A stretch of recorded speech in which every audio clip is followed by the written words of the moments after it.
Oh, yes, it's time for Emerald Eats, where we highlight delicious food in our area. Yes, and today we are joined by Wes Yu with his dual concept restaurants, Wero and Bapshim. Welcome. Thank you for having me. Okay. Glad to be here. So these are two different restaurants. So talk to us about the different vibes and where they're located. Sure. It's actually in the same space. We have this unique space on Ballard Ave where we have a long space with two street-facing doors on either side. We kind of go through all the way through the building. So front side face is Wero, faces Ballard Avenue.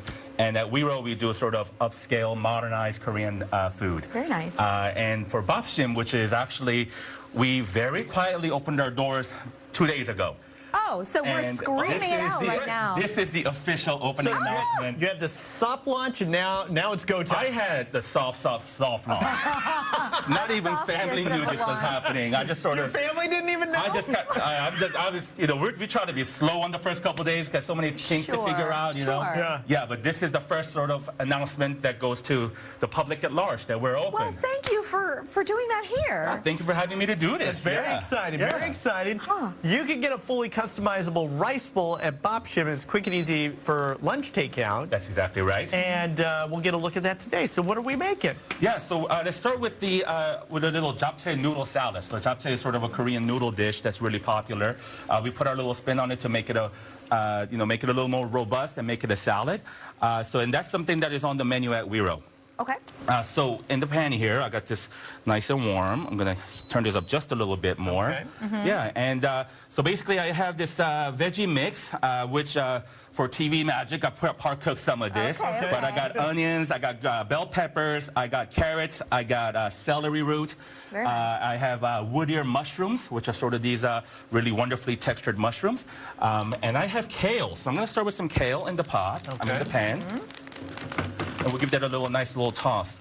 And while this is heating up, I'm going to get the other dish going. And this is an example of something we do for Bapshim. Okay. So Bapshim is very much build your own rice bowl. You can do it with rice or you can do it with mixed greens. And you sort of start with your protein, sort of a concept that, whether you're building burrito bowls or, sandwiches out there, So it's like a Mongolian grill type of situation in a way, too? Kind of. Yeah, kind of. Yeah. Similar flavors, but... I don't know if I'm, allowed to mention brand names, but, Chipotle would be like one, Yeah, but with Korean build food. your own, Yeah, build your own, exactly. So same thing we have sort of the classic proteins like bulgogi beef, spicy chicken and things like that. I'm doing something a little bit more special today. So we're doing what we call sundubu. And sundubu is...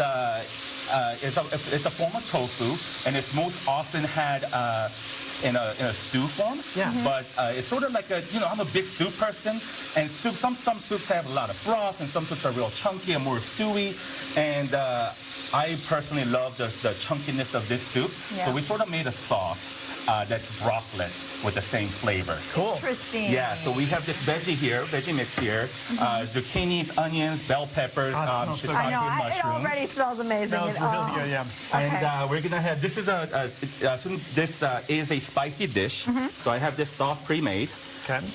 This is gochugaru, which is sort of Korean pepper flakes. Yes, yeah. Yeah, we have soy sauce in here. And you're really dolloping that on there. Yeah, exactly. That's a lot of exactly. We're not messing around. No, we're not gonna deprive people of flavors. Yes, the whole idea is that you can have a healthy, balanced lunch without sacrificing all the flavors. I love that. Yeah, absolutely. And get these going a little bit more. Yeah. And while you're cooking here, talk to us about how your childhood really inspired these flavors and dishes and that need to make sure that people are eating well. Sure. So I grew up in Seoul, Korea, and I grew up with a lot of these flavors. And when I was, sort of going through COVID, this is how Wero came about.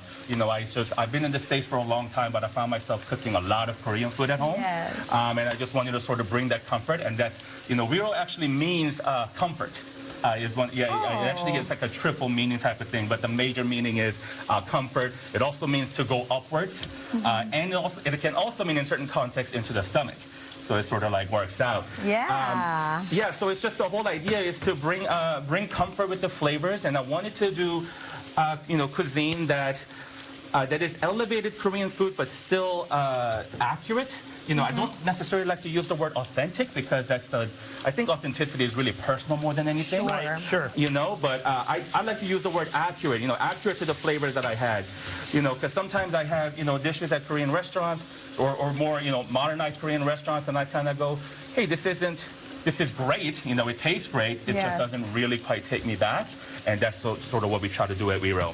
And so it's something special. You guys also have one of the largest collections of soju as well, right? Oh. And 3 different kinds of spirits. We try to get all the, yes. So before we became Wero, we were actually a cocktail bar. Cool. So we, you know, our history sort of harkens back to that, and we still deeply care about booze, like as one should. Sure. But of course, when we became a Korean restaurant, you know, we really wanted to make sure that we lean into this, you know, Korean booze side of things. And you know, for those of you at home who know about soju, usually soju you see around in the green bottles, which there's nothing wrong with that. But there's also a lot of craft sojus happening in Korea, and we're really lucky because they have just started to export a lot of those. So anything that gets exported to, from Korea to the U.S. as far as booze goes, we try to carry. Try to grab it. Yeah, we try to grab them. So we have a lot of craft sojus. We also have Korean-made gin, the first ever single malt Korean whiskey. Wow. You know, out of 3 societies distilling in Korea. Yeah, so we got some exciting things going on. So we got just over a minute left. Where are we at here? Oh, we're actually just finishing up. This just needs to warm up. Yeah. This looks like a creamy. What is this? This is actually tofu. Oh, that's the tofu? Yeah. Oh, it looks very creamy. Yeah. So the tofu, you know, is basically coagulated soy milk is what tofu is. Okay. And it's, you know, it's pressed and molded to get that shape that you normally see. This is unpressed tofu. Oh, interesting. So it stays nice and creamy, just like you said. Yes. Yeah. That looks beautiful. And this dish, what is this called again? So this is japchae. Japchae. Yeah, japchae noodles. So then I'm going to top this up with some greens for you. Beautiful. I got chrysanthemum greens. I got dropwort or minari, which is sort of the name of the movie. Oh, there's more. There's more. A little bit of oil. Yeah. There you go. Wonderful. All right. While you finish up that one, we're going to try these. Let's see. All right. Give it a little. Really, really great. Nice and hot. Looks healthy, too, to be Absolutely. really. Yeah. Ooh. It feels like really homey, too. I mean, I'm not Korean, but it's these flavors that just remind you of home. Oh, yeah. The flavors are fantastic. Yeah. Ooh, let's see here. And remind me of the name of this dish. This is, we're calling it sundubu sauce. So dubu means Korea, and sun means like pure. So this is like pure dubu, meaning it's unpressed dubu. And if you can, sorry, go ahead. I'm sorry, we're running out of time. Yeah. We have a link for more information on Wero and Bapshim on our website, fox13seattle.com/Studio 13 Live. Amazing. We'll see you. See ya.